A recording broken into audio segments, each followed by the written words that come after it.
বজ্রপাত এখন সারা বিশ্বে একটি ভয়ানক প্রাকৃতিক দুর্যোগ। এটা আমাদের আসলে এই মানব সৃষ্টি বিভিন্ন কারণেই এই বজ্রপাতটা হয়। বিশেষ করে একটা সময় আমরা দেখেছি গ্রামের বাড়িতে বড় বড় তাল গাছ ছিল, বিভিন্ন ধরনের গাছ ছিল। বিশেষ করে তাল গাছটা বজ্রপাতের জন্য মানে আপনার উপযোগী প্রতিরোধের জন্য।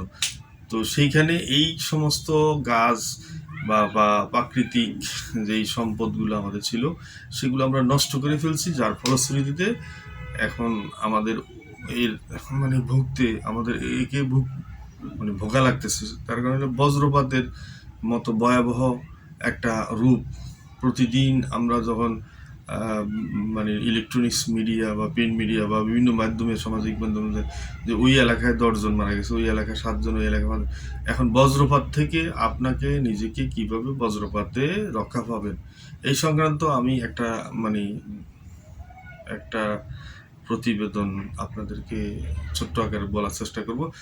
বজ্রপাতের হবে, এটা তো সাডেনলি হয়ে যায়। সেই ক্ষেত্রে আপনি এর লক্ষণ দেখবেন যে আকাশে যখন কালো মেঘ, ব্যাপক আকারে কালো মেঘ ধরে বা কালো মেঘ থাকে, সেই ক্ষেত্রে আপনি তখনই সতর্কতা অবলম্বন করা আপনার জন্য খুবই গুরুত্বপূর্ণ। বিশেষ করে আপনি যদি বাহিরে থাকেন, সেই ক্ষেত্রে আপনাকে যে কোনো পাকা দেলান এরকম জায়গা আপনাকে অবস্থান নিতে হবে।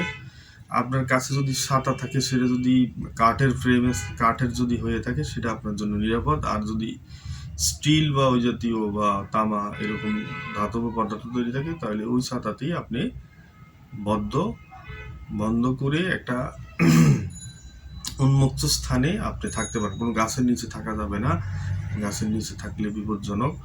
অথবা টিনের তৈরি ছাউনির ঘর, সেটাও বিপজ্জনক। তবে আপনাকে একটা পাকা দেলান এ জাতীয় কিছুর মধ্যে আপনি অবস্থান করতে হবে। এছাড়া আপনাকে একটা জিনিস খেয়াল হবে, যদি আপনি বাসা বাড়িতে থাকেন, সেই ক্ষেত্রে আপনার বাসার যত ইলেকট্রনিক্স আছে, বিশেষ করে ফ্রিজ, রেফ্রিজারেটর, তারপরে এসি, তারপরে আপনার লাইট, টেলিভিশন, এগুলো বন্ধ করে দিতে হবে, সম্পূর্ণ ডিসকানেক্টেড করতে হবে। এবং পাশাপাশি আপনি কোনো জানালার পাশে, যেখানে দাঁড়িয়ে বৃষ্টি দেখা বা এই সমস্ত কারণে অনেকে দাঁড়িয়ে থাকে, সেটা করা যাবে না।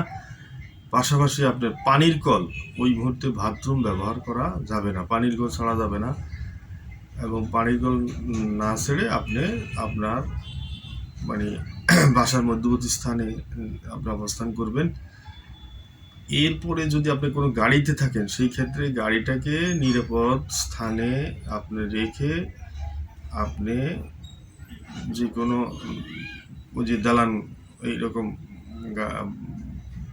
অবস্থান নেবেন, যে কোনো দালানে, যেটা কনক্রিটের বা ইটের তৈরি দালান। এরপরে বজ্রপাতের থেকে